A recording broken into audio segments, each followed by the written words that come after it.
चलिए शुरू करते हैं आज का टॉपिक क्लास 12th मैट्रिक्स।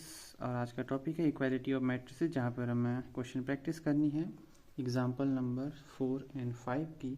ठीक है, तो उससे पहले मैं इक्वालिटी ऑफ मैट्रिसेस के बारे में एक दो चीज़ें जो है बता देता हूँ जो कि रिवीजन के काम आ जाएंगी।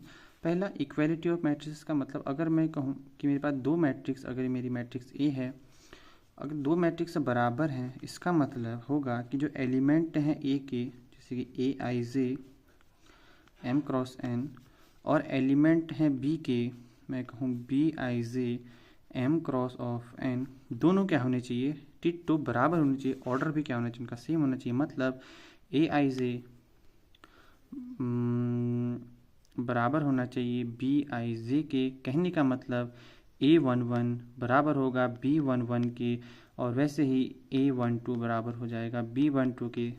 ऐसे चलता रहेगा, हर एक जो एलिमेंट बराबर होगा उसके करस्पॉन्डिंग दूसरे एलिमेंट के, तभी हम कह सकते हैं कि ये क्या है, मैट्रिक्स बराबर है। ठीक है, अब इसी के अकॉर्डिंग, तो अगर मैं सिंपल भाषा में लिखूं कि अगर मैं कहूं कि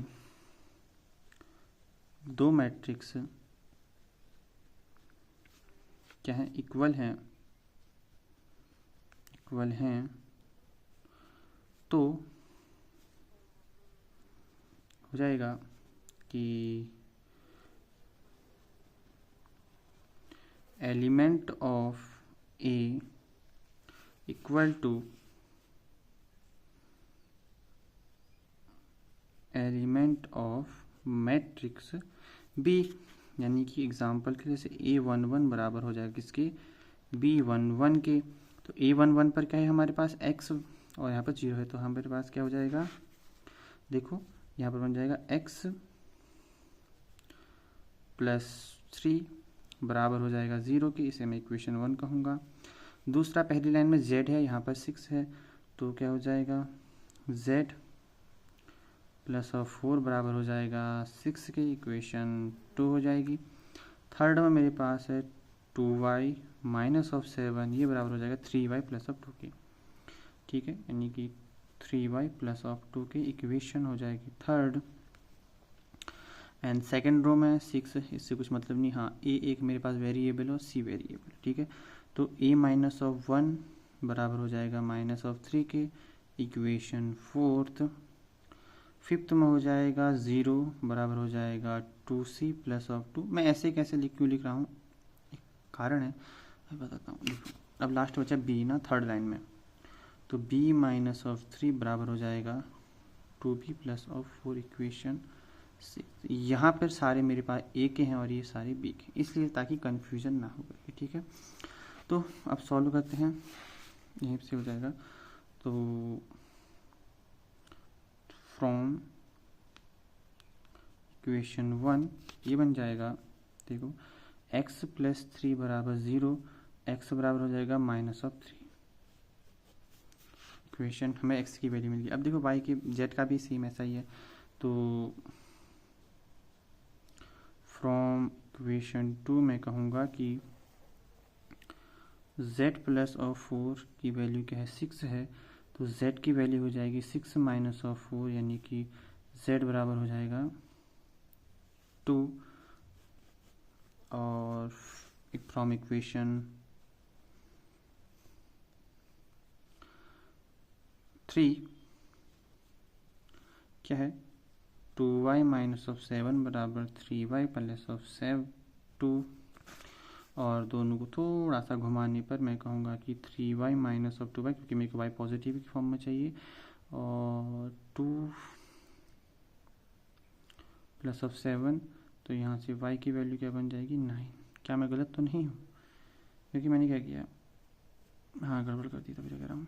-7 - 2 यानी कि -9, y की वैल्यू हो जाएगी -9, क्योंकि मैं इसको यहाँ पे ले गया तो इसको यहाँ पे ले जाऊँगा। ठीक है, और यहाँ से फ्रॉम इक्वेशन 4 क्या हो जाएगा, a - 1 बराबर -3 है, a की वैल्यू क्या हो जाएगी, -3 + 1, यानी कि a की वैल्यू क्या हो जाएगी, -2। गलत हो तो मुझे बताना यार। ठीक है, और इक्वेशन नंबर 5 से मैं जानूँगा कि 2c प्लस ऑफ 2 बराबर 0 है, यहाँ से सी की वैल्यू सीधा -1 हो जाएगी। और इक्वेशन 6 से इक्वेशन नंबर 6 से मेरे को मिल जाएगा, देखो 2b प्लस ऑफ 4 बराबर b माइनस ऑफ 3 है। तो काम करते हैं, b को यहाँ पर, ताकि मेरे को b पॉजिटिव में मिल जाए, और 4 को वहाँ पर ताकि मेरे को वो नेगेटिव मिल जाए, तो बन जाएगा ये, क्योंकि 2b माइनस ऑफ b बराबर हो जाएगा -3 माइनस ऑफ 4, सो b बराबर हो जाएगा -7। ठीक है, इस प्रकार हमने a b c x y z जिनकी वैल्यू हमें मिल जाएगी x y z a b c जो हो जाएगा -3 -9 2 -2 -7 -1। ठीक है, अगर गड़बड़ हुई तो सॉरी यार। मैं अगला क्वेश्चन लिखता हूँ। ओके, तो लिख दिया है मैंने क्वेश्चन को। क्वेश्चन कहता है कि जब दो ए और बी बराबर मैट्रिक्स हैं तो ए बी सी डी की वैल्यू चाहिए। हम वही चीज़ लिखे ताकि मेरे को कॉन्सेप्ट याद हो जाए। ठीक है, तो लिख लेना चाहिए कि अगर मैं कहूँ कि दो मैट्रिक्स जो हैं, या फिर if two matrix are equal हैं, तो एलिमेंट ऑफ ए मैट्रिक्स बराबर हो जाएगा element of matrix number B. ठीक है, तो सॉल्व करते हैं फिर, यानी कि A11 बराबर B11 एग्जाम्पल। तो यहाँ से हो जाएगा, देखो 2a प्लस ऑफ b बराबर हो जाएगा 4 के इक्वेशन नंबर 1, पहली लाइन में देखो ना, पहले कौन कौन है, और हो जाएगा a माइनस ऑफ 2b बराबर हो जाएगा -3 के इक्वेशन नंबर 2 हो जाएगी। सेकंड में हो जाएगा 5c माइनस ऑफ d बराबर 11, और 4c प्लस ऑफ 3d की वैल्यू किसके बराबर हो जाएगी 24 की, जो क्रमशः है क्या बन जाएगी इक्वेशन 3 और इक्वेशन नंबर 4। ठीक है, तो सॉल्व करते हैं इन सभी इक्वेशन को ताकि हमें आंसर मिल जाए। मेरे को देखने को नज़र आ रहा है कि इन दोनों में कुछ ना कुछ तो झूठ बन सकता है। तो मैं एक काम करता हूँ कि इक्वेशन नंबर 1 को मैं मल्टीप्लाई करता हूँ किससे 2 से, एंड देन मैं क्या करूँगा ऐड विथ किसके साथ इक्वेशन नंबर 2 के साथ। ठीक है, तो मेरे को क्या मिलता है, देखो मेरे को मिल जाएगा 2a into 2 plus of b into 2 बराबर 4 इंटू 2, एंड जो कि ऐड कर रहा हूँ तो a माइनस ऑफ 2b बराबर -3। सो ओवरऑल मेरे को बन जाएगा 4a प्लस ऑफ 2b बराबर 8, और a माइनस ऑफ 2b बराबर -3। दोनों को ऐड करूँगा तो ये दोनों कैंसिल आउट, और 5a बराबर हो जाएगा 5 से, और यहाँ से मेरे को a बराबर 1 मिला। ठीक है, अब क्या करेंगे, देखो put the value of a को किसमें इक्वेशन 1 में, क्योंकि नहीं इक्वेशन 2 में करते हैं, नहीं एक ही चीज़ है, क्योंकि यहाँ पे 2 में b के साथ जो गुणांक में 2 है तो कहाँ भाग देने में वाला लगे, तो यहाँ पे b एक सिंगल है तो वेरिएबल है, तो हम इसका यूज़ कर सकते हैं। तो 2 इंटू 1 प्लस ऑफ b बराबर हो जाएगा 4 के, सो b की वैल्यू हो जाएगी 4 माइनस ऑफ 2, यानी कि b बराबर किसका हो जाएगा 2 के। ओके, ठीक है, अब सॉल्व करते हैं किसको, ऐसा कर रहा हूँ। ठीक है, देखो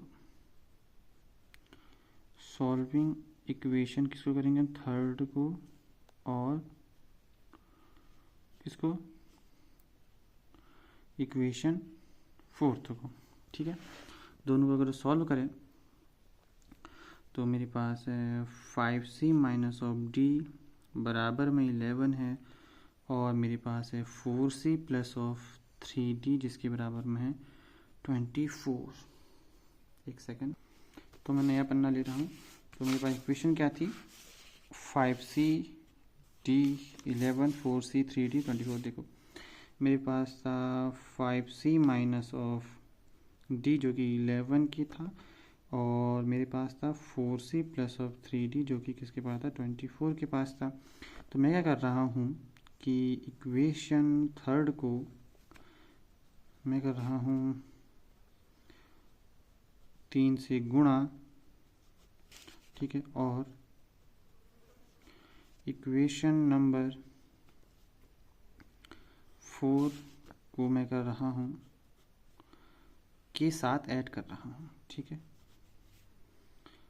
ऐड करने पर, ठीक है, ऐड कर रहा हूँ तो मेरे को मिल जाएगा, देखो 5C माइनस ऑफ D बराबर 11 को मल्टीप्लाई किया मैंने 3 से और जोड़ दिया किसके साथ, 4C प्लस ऑफ 3D बराबर 24 के साथ।